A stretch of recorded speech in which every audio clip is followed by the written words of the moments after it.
Bros Podcast. Brother. Really? Would you say it's your favorite topic today?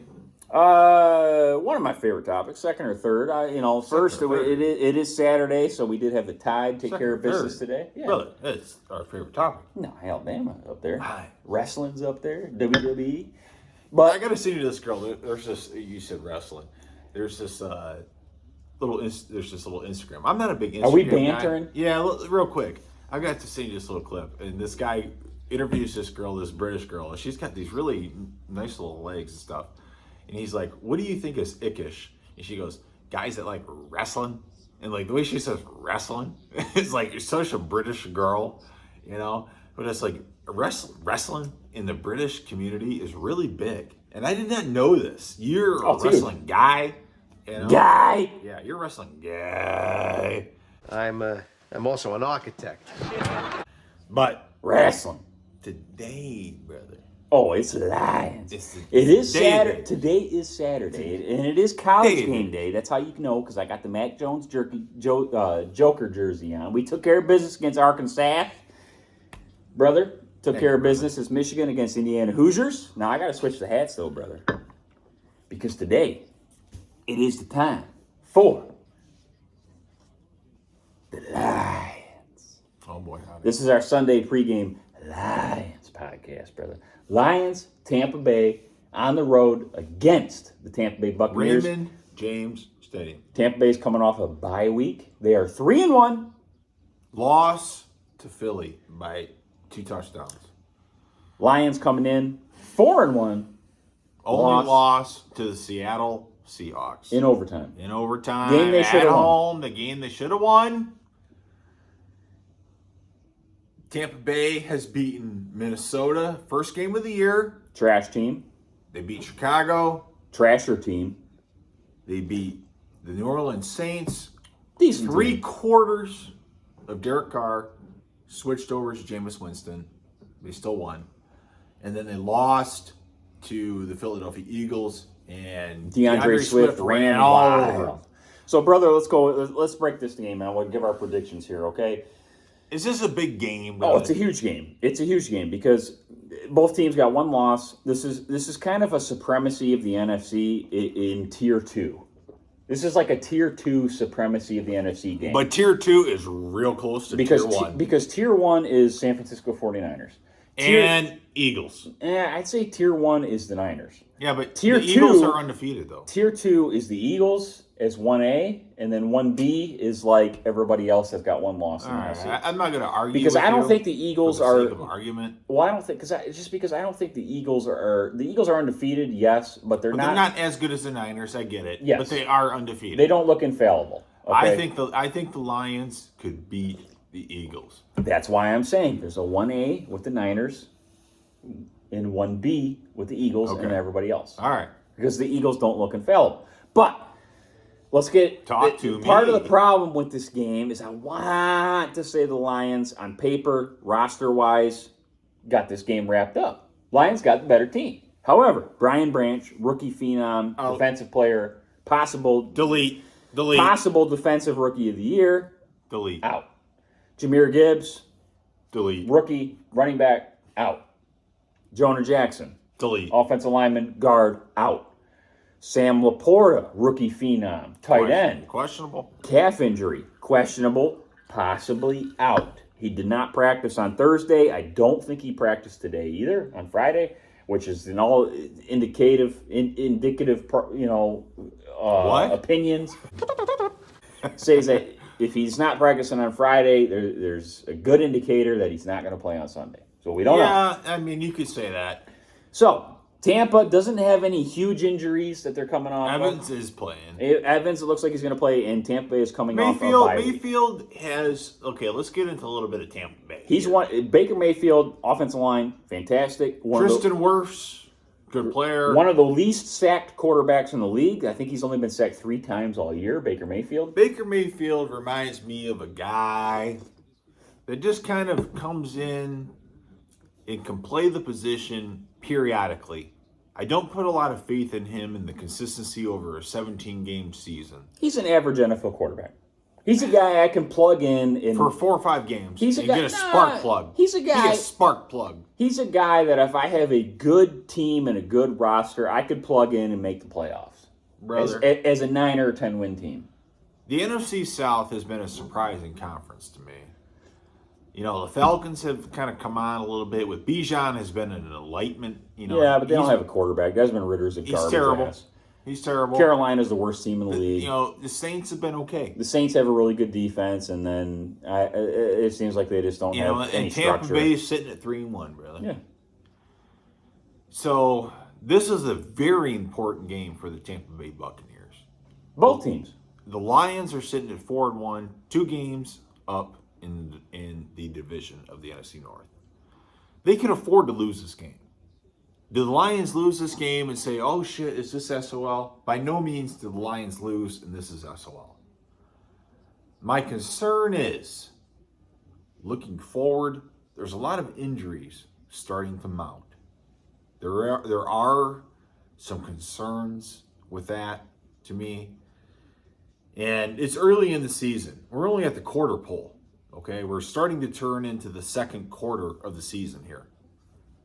You know, you start to get St. Brown hurt. Branch has been hurt for a couple games. Jahmyr Gibbs has not played for a couple games. Montgomery has missed some time. C.J. Gardner is out for the year. Emmanuel Mosley is Jonah Jackson's out now. Jonah Jackson. Frank Ragnow is always questionable. These are all starters. Tyler Decker is always questionable. These are all starters.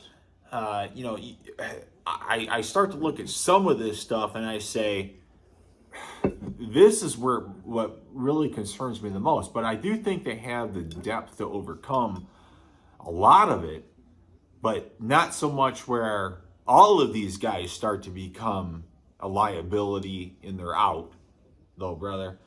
And the season's too early for this. But I do think they go down to Tampa Bay. I think it's going to be a close game. I think it's going to be one of those games where it's probably like 19-16, 19-15, somewhere there. And then the Lions score, maybe it's 19-16, it's 19-19, and the Lions score, a touchdown late in the game, and it's 26-19. Something like that.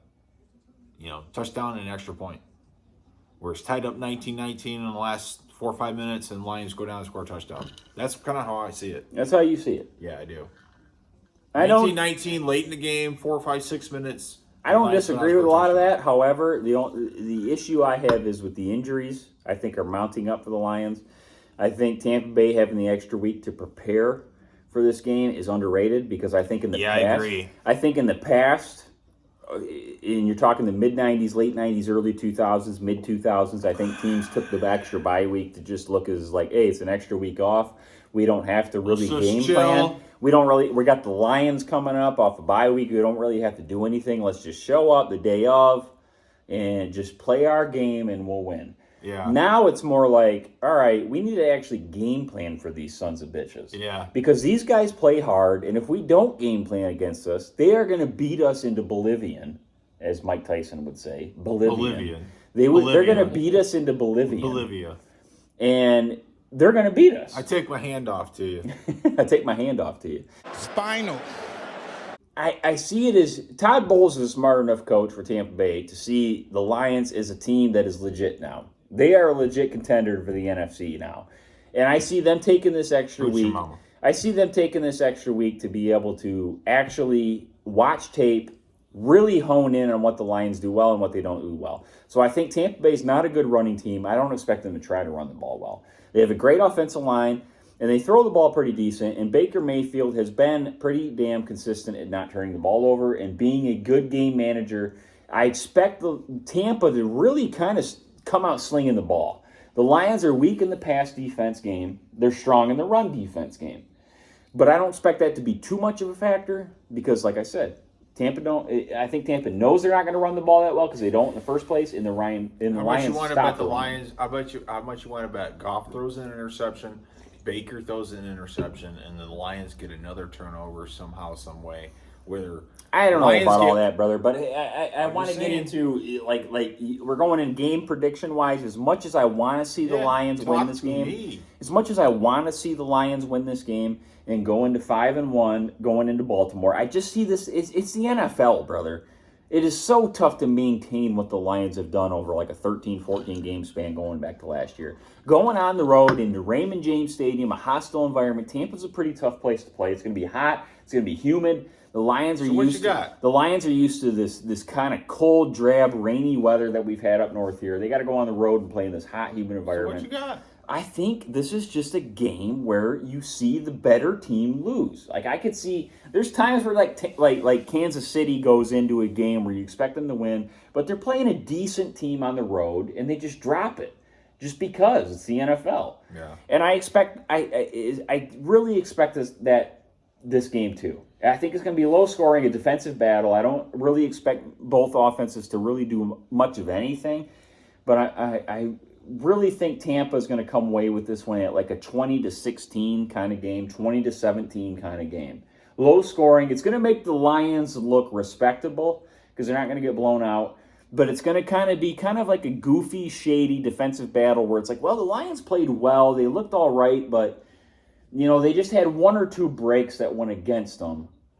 One or two possessions that went against them to where Tampa was the team that came out on top. Because I think that extra week to prepare is really the difference in this game. Yeah. I think that extra bye week is really the difference. It's coming at an opportune time for Tampa to have the bye week against Detroit right now. Yeah. But I do think the Lions are capable with the staff they have now and the players they have now to be able to bounce back and beat a Baltimore team next week that I think is not infallible. I think Baltimore is a beatable team. They're not the same Baltimore from like 2001, 2006, whatever, where they were a great franchise. God. I think this Baltimore team is definitely a team where the Lions can bounce back after a loss to Tampa, go into Baltimore and beat them, and just bounce right back. Yeah. Yeah, I totally agree with you. So, but I think they win tomorrow. I think it's going to be 26-20, 26-19, something like that. You got 26-20 Lions? Yeah. I got 20-16 Tampa. Okay. Well, you're coming over for it, right? 4:30 game.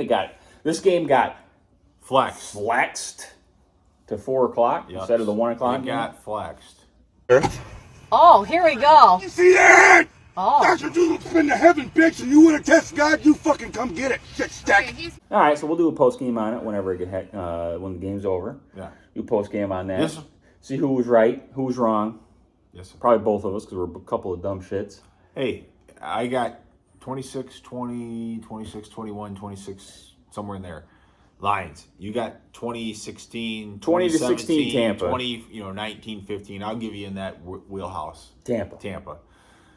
And we'll go from there. Yeah. And until then, Smith boys See ya. out.